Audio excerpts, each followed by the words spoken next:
All right, so today we're going to talk about how to thrive in an agile e-commerce strategy. I'm brought here with my special guest, Hanu Vansgaard. He is the CEO of Ucommerce, and we have a lot of great information for you. Hanu is 23 years of experience in the digital and e-commerce industry.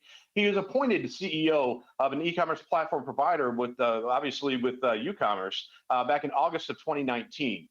In his previous role, he was the head of the e-commerce and head of digital in one of Denmark's largest retailers, where he was in charge of building the group's e-commerce and business strategy from scratch. He's growing in this business from zero to $500 million in less than 3 years.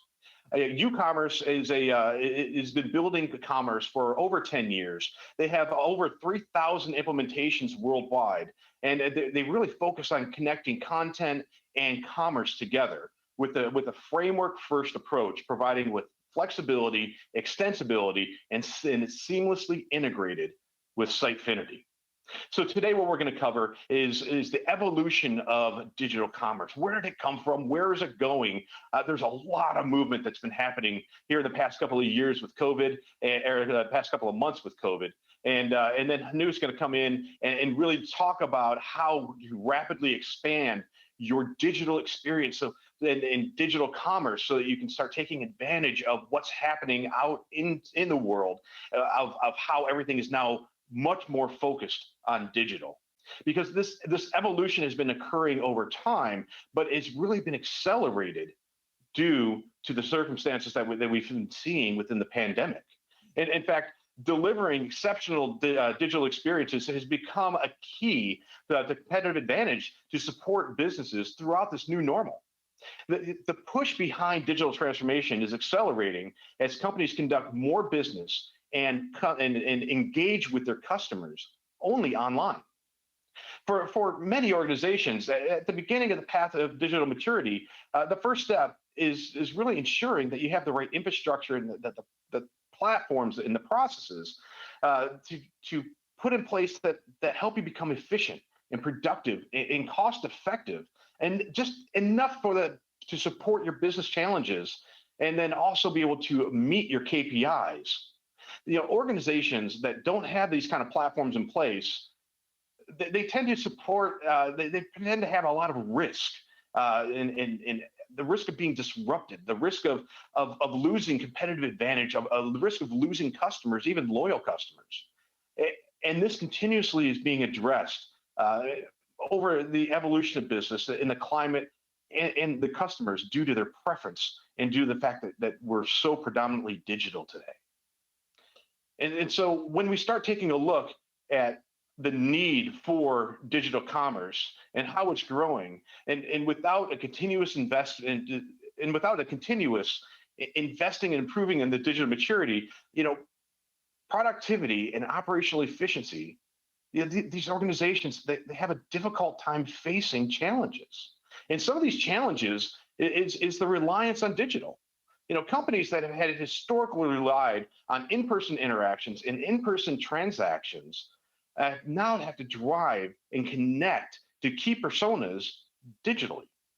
And with that sense of urgency that we've never had before. It's unpredictable, it's unprecedented. And these companies, they need to quickly pivot and place these priorities and focus on transactions and on e-commerce. There's a growing competitive landscape, and more companies than ever before are having to connect and drive these digital interactions and in-person and purchases and conversions. Across industries, this is not a B2B thing. It's not a B2C thing. This is across all industries. The competitive landscape continues to grow when it comes to e-commerce and digital experiences. In order to keep up with these competitions, or in order to keep up with competitors, businesses need to sell online. You need to be able to transact online, and you need to optimize your digital experience and drive these larger purchases from these customers. Next is these rising expectations. Man, customers today, the modern customer, is growing and demanding so much more than they ever have before. You need to be personalizing your content. You need to have consistent, seamless experiences across all channels, geographies, and devices of all things. So you need to be able to transition your customer from a wearable device all the way into your desktop experience. And not meeting these expectations can really result in missed opportunities and misconversions. And most often, these complex systems that try to put these things together really are IT heavy. There's a lot of resources that make it happen. And that resource, that IT focus, really reduces the ability that marketing has to be efficient and to meet these expectations and to be agile. And last, providing this ROI, a lot of what happens in business, we need to identify how are we going to recoup the investment that we've made. And marketers need to achieve this business growth through these campaign efforts. And often the success of these campaign efforts is reliant on revenue. But if marketers can't deploy a unified content and commerce experience, then these teams really struggle identifying this ROI, meeting the goals that they've set, and tying this marketing content to specific business goals. So e-commerce is critical to business continuity. These organizations without e-commerce or without an agile e-commerce strategy, they need to be able to meet the market demands. As demands change, as disruption hits, you need to be agile enough and nimble enough to pivot and move the business, move your strategies, move your engagement models into the demands and appease the demands of your customers. You need to put marketing and development teams in control of proper capabilities and tools to quickly create, manage, and develop, maintain these operational efficiencies. And commerce is part of that, your commerce experience that can support both short and long-term success. So here's how we go do this. Here's how to quickly pivot your e-commerce strategy. And we have 4 competencies here to keep in mind when you're shaping your evolution of your digital e-commerce. First, establish attainable goals. I can't tell you how many times I've gone into organizations and they have all these huge goals, these big goals to try and attain, and it gets demoralizing when you can't achieve them. So start small. Establish realistic and attainable short-term goals. This gives your organization that easy path to get started on. And make sure that you choose a strategy and a digital commerce platform that can support your core and critical needs of your business without being too costly. You know, the resources and the productivity need to be included in that assessment to make sure that we don't have any inefficiencies. So it's much easier to get started with a minimal viable goal than it would be to scale your goals too soon. So create your minimal viable goals and then scale your strategy as you go. Next, ensure you have flexibility. Business platforms need to be flexible enough to customize and to be integrated. You need to ensure that your technology and your support, you can adapt to these new ways of doing business and include a strategy that has processes and workflows and is all digital. Third, let's take a look at driving productivity. In order to adjust these strategies, you need cross-functional teams to be working together to be able to work collaboratively and without bottlenecks or resource constraints. We need to optimize, as a business, we need to optimize these workflows and automate processes and simplify collaboration so that we can accelerate your time to market. Quickly deploying the digital commerce experiences that accelerates these purchases will help drive the productivity. And finally, you need to be equipped to scale. We need to scale up and scale down very quickly. As customer demands and business requirements grow, your digital commerce strategy needs to scale. The last thing you want to do is go build your digital commerce strategy, your digital commerce platform while you're growing and while you're in the cycle of increased revenue. And so that means that your workflows and platforms, they need to be built to scale and support agility. Then your path to growth and digital maturity, you'll minimize how disruptive you can be. So flexibility. Businesses are able to control the content in the commerce. You need to start small and scale fast as you grow in maturity level. You need to be extensible, expand your capabilities, scale your capabilities as you grow. And most of all, you need to be agile. You need to have the capability to be nimble enough to move to the new demands and the new expectations that modern customers bring. And so at this time, I want to hand it over to Hanu, who's going to take a look at a practical example of all the things that I've talked about, all these expectations that the customer has, and how to build an agile digital commerce platform and strategy that you can take advantage of. Thank you, Greg. These are indeed mind-boggling times, no doubt about it. And things are happening really, really fast.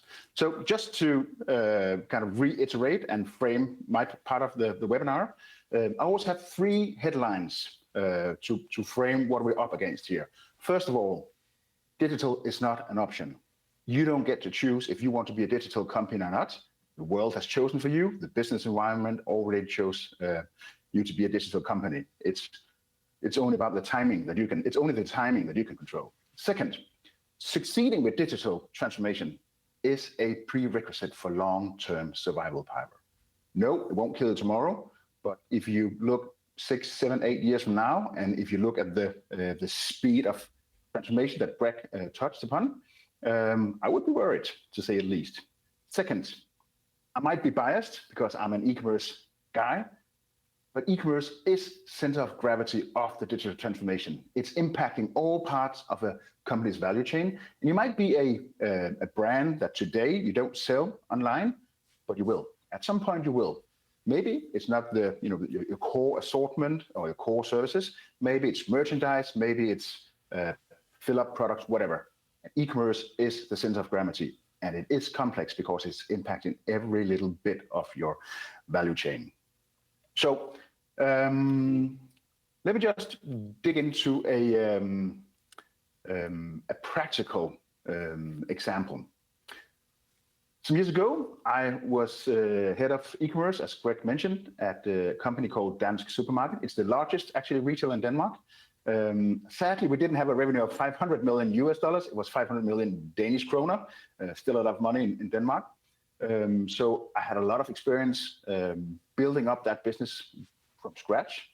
And I also have a lot of experience from a huge platform project that we kind of messed up. And we actually, I say it's a failing of a $20 million e-commerce project.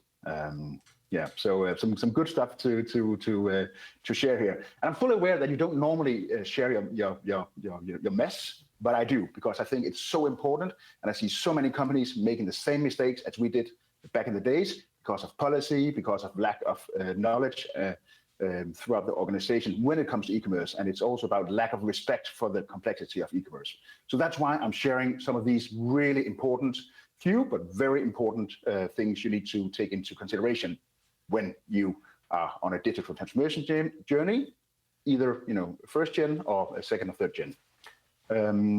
So first of all, this is me. That's some years ago, a little bit of weight ago, and I had hair at that time. This is the front page of an internal employee magazine in Dansk Supermarket, and the headline says, "Is he stealing our revenue?" So this is actually a very good example of how the company didn't want the transformation. So the physical stores actually thought of us doing e-commerce as e-commerce stealing revenue from the stores. So the whole of the company, I usually say that there was only 2 people in the company that really wanted to do e-commerce, me and then the guy who hired me, which is of course not true. But there's so much resistance when it comes to digital transformation.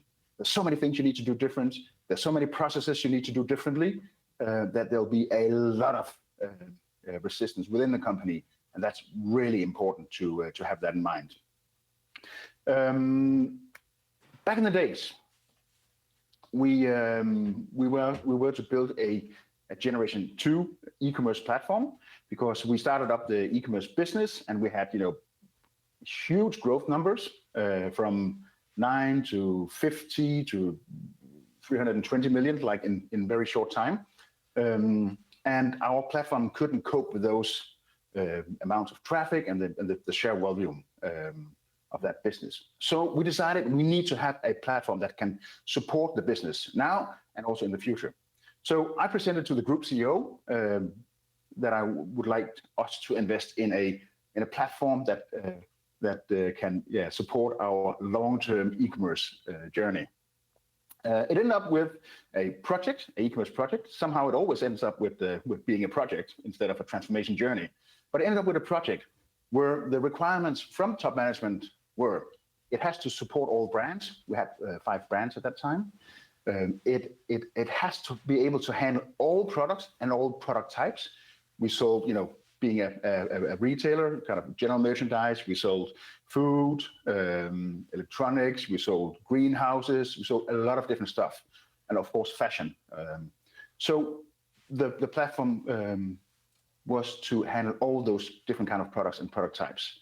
And of course, it should integrate with the existing IT infrastructure, end to end, the ERP or the retail system where we planned next week's offers and promotions and so on. The warehouse management system. Of course, we needed to utilize our existing logistic and warehouse setup, because at that point the company here was famous for running the most smooth logistic in the market. So of course we were to utilize that. Point of sales, cash registers, and so on and so on. And then it had to integrate with suppliers, so the suppliers could, of course, send product descriptions, but also master data and also do drop shipping. So you put an order, on our web shop, but the order was actually carried out by a dropship vendor, an external supplier that sent the product directly to the customer. And of course, it should support all sales channels, meaning web, meaning mobile, meaning kiosk in the stores, and so on. And hey, by the way, we need this platform now.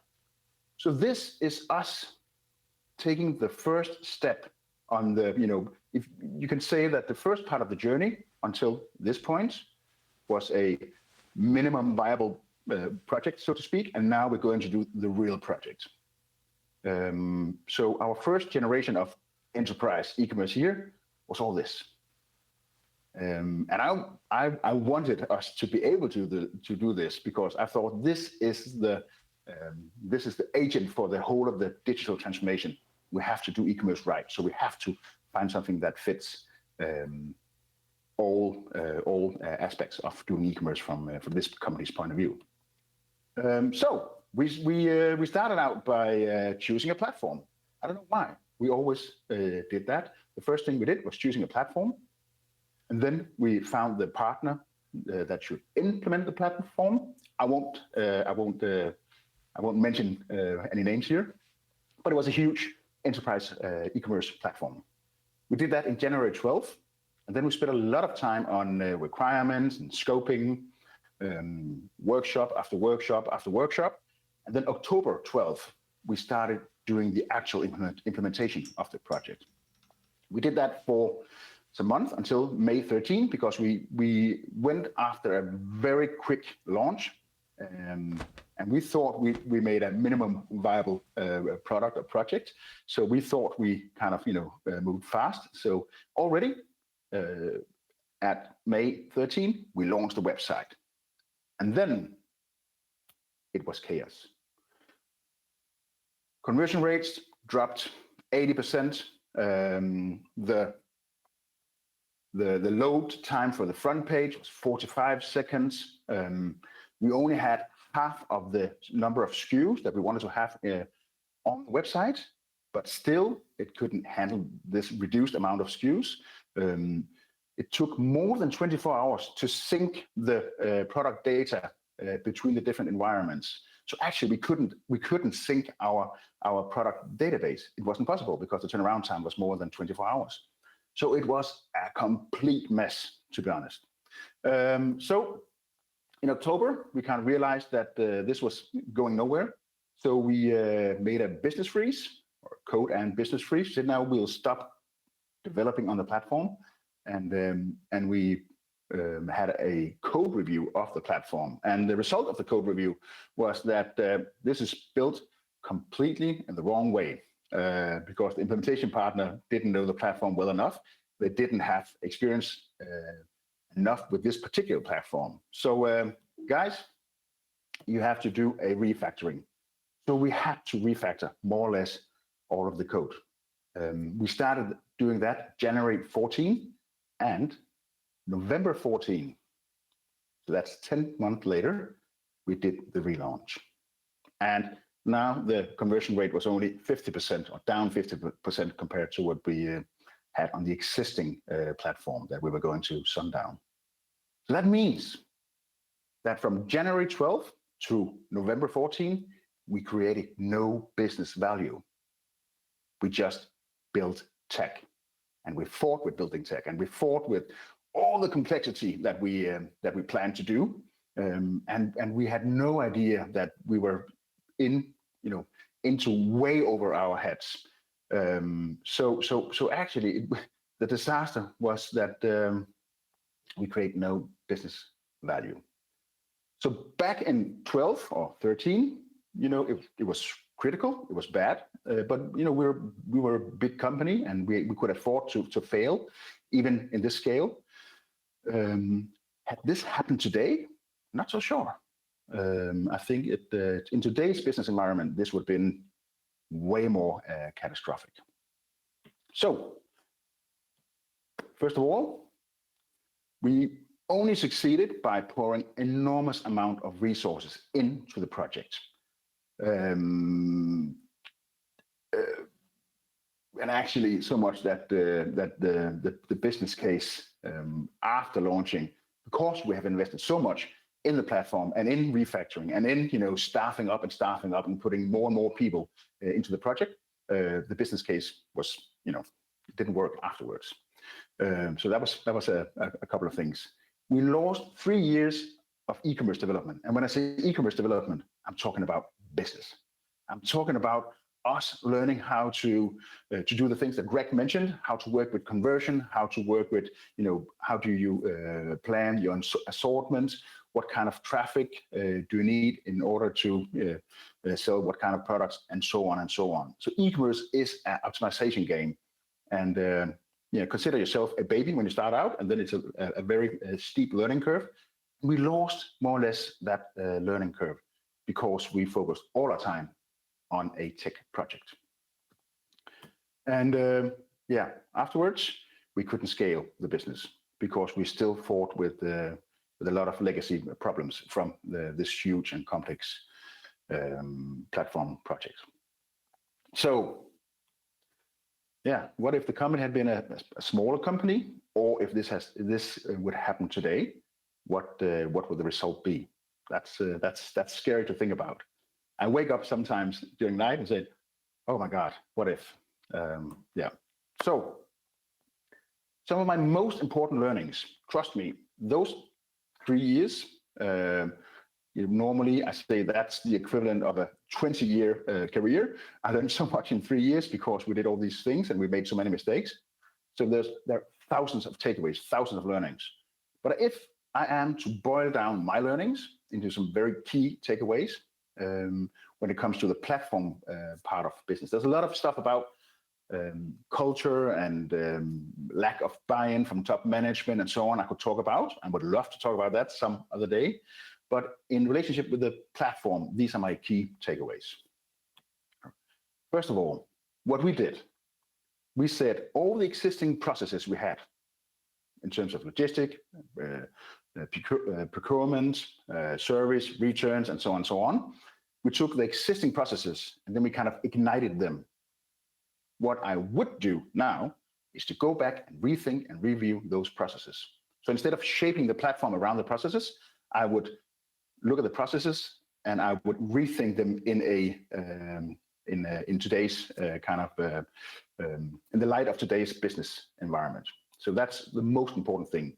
We build a lot of custom code because we try to accommodate these existing processes. And custom code was one of the main reasons why we failed so miserably with this huge project. Second, you need to have key experts within your company before you do this. And when I say key experts, it's not your, and I'm really sorry if I'm offending someone here, it's really not my agenda. You need to have not just IT, for example, IT architects, you need to have people that has previous experience with e-commerce projects. So your architect, if my wish, what do you call that? The IT architect I would wish for already had 3 e-commerce projects under the helmet. The same goes with the commercial side of things. This is not business as usual.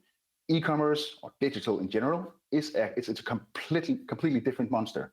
You need to have people on the commercial side driving the business that understands the dynamics of the online market, that understands conversion rate, that understands bounce rate, that understands one-to-one communication, all those words we talk about when we talk about digital transformation and e-commerce.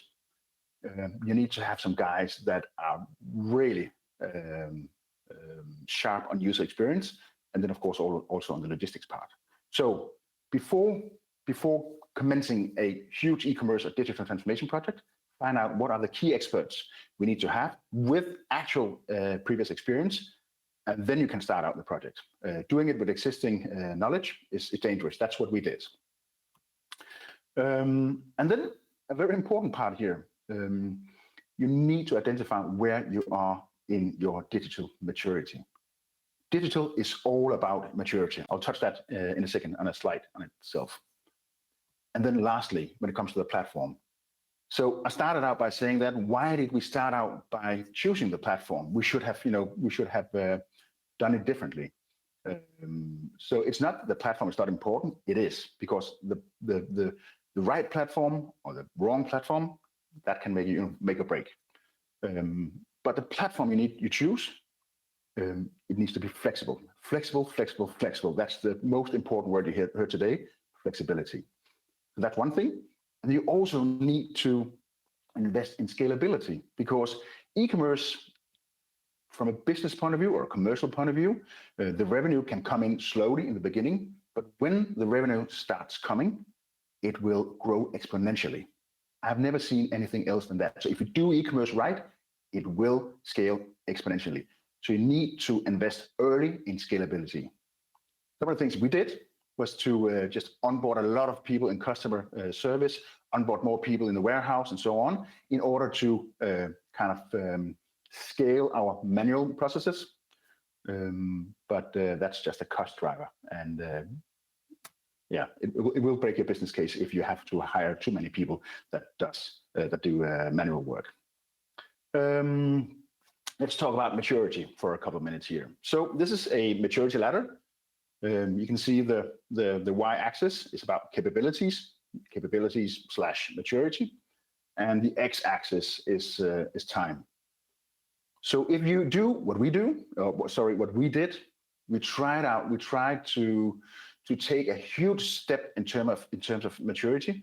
We tried to build a platform that covered all our needs, all our future needs, across brands, across product types, across a lot of different things.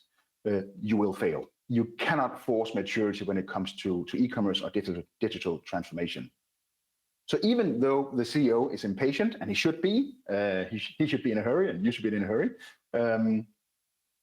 you need to start out on a MVP, in an MVP approach, just like Greg said. Start small, grow fast. So instead of taking the whole of the assortment, for example, go for a part of the assortment.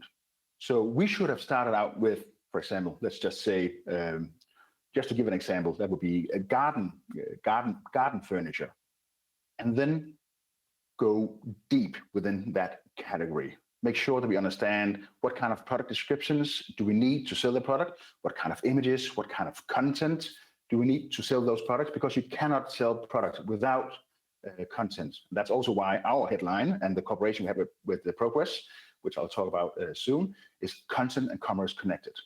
As a retailer or as a seller, you need to think also a little bit like a publisher with content, videos, guides, buying guides, and so on and so on. So go narrow and go deep. And in order to learn all the things you need to know to drive e-commerce business. And when you have done that, then you can grow, not before. If you grow too soon, it will break. I'm almost certain. And it doesn't matter how much money you pour into it. That's also one of the major learnings here. Money is not the matter. You can pour money like crazy into a project. The maturity won't follow the money. Maturity will come in its own pace. Because every time you're taking a step up in maturity, let's say you go from just basic e-commerce in a isolated sales channel, and you introduce, let's for example say kiosks in a store. You need to have new processes for handling that. So if I order from the kiosk in the store, how are we going to handle the shipment of those products? Can I pick it from the actual store, or do we need to fulfill it from the central warehouse? If I return a product bought online and I return it in a physical store, how do we handle that? So every time you take up a maturity step, you introduce a new process, you normally introduce new technology, and you normally need a new culture, a new set of competencies, new skill sets among the employees to handle that. So that's why you can't push it. It needs to come organically. You're in a hurry.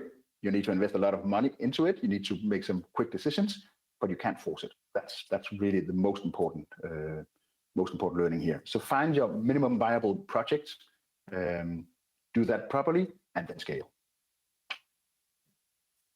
Platform. So flexibility and agility, those are the very most important words here. Just to reiterate again, you need to have a platform that supports you starting small and then growing fast. You need to have a platform that can let you start out in an MVP mode, and then you don't have to swap the platform to something else when it becomes business critical, because then you kind of lose a lot of learnings. So if you, just for example, if you choose a very simple plug and play web shop system, there are a lot of very good platforms out there or systems out there. You just swipe your credit card and you have a web shop. That's really good for starting out. But if you have just any kind of complexity, and most companies do, if you're not a mom and pop shop, then really quickly you would feel the constraints of those plug and play platforms. On the other hand, if you as a small, medium business, or even an enterprise, if you start with too big a platform, if you go too enterprise, so to speak, you wouldn't have the experience, you wouldn't have the maturity to handle the complexity of that platform. So one thing only that is sure, you will spend a lot of money and you might not learn enough. So find a way where you can start small, grow fast, and then make sure that the platform you choose can support the e-commerce business also when it becomes business critical, meaning it gets a certain ratio of the revenue and so on. Second, it needs to be open. So back in the days, 24 years ago, when I started selling e-commerce systems, platforms, we always went for the suite, the one system that could handle everything you need. And that's in many ways good. The problem is that if you look at the e-commerce system landscape, or if you look at the top players, I'm looking at Amazon, I'm looking at some of those big companies, but also some of the very skilled and very good e-commerce players. You can see that their system landscape is filled with a lot of specialized tech. So you would have, of course, the e-commerce platform, you would have the CMS, you might have the personalization engine, you would have a recommendation engine, but then you also have a lot of bits and pieces all around the platform that does one specific job excellent, that the kind of generic platform can't do. So the platform you choose, it needs to be open, because otherwise you will struggle. The platform we chose was not open, so it was it was a pain to integrate anything into the platform. So openness is key. Yeah, I just touched this a couple of seconds ago. Plug and play. You can go have a quick go to market, but the constraints will be annoying at some point. And that's actually a perfect cue to introduce our partnership with Progress, Sitefinity, because the reason why we fell in love with Sitefinity was the openness, and also because of the strategy that Progress approaches the market with, that instead of trying to build their own e-commerce engine or platform, they choose us. So we have 10 years of experience with building only e-commerce. The core philosophy of our platform is actually openness. We say that our platform is a framework first, meaning it's extendable and it's flexible in any given way, and that fits perfectly into Sitefinity's philosophy and the way they approach the market. So yeah, I'm really happy to be here. I'm really happy to announce our partnership, and I think we're going to be a very strong player out there in the digital transformation arena. Thank you very much.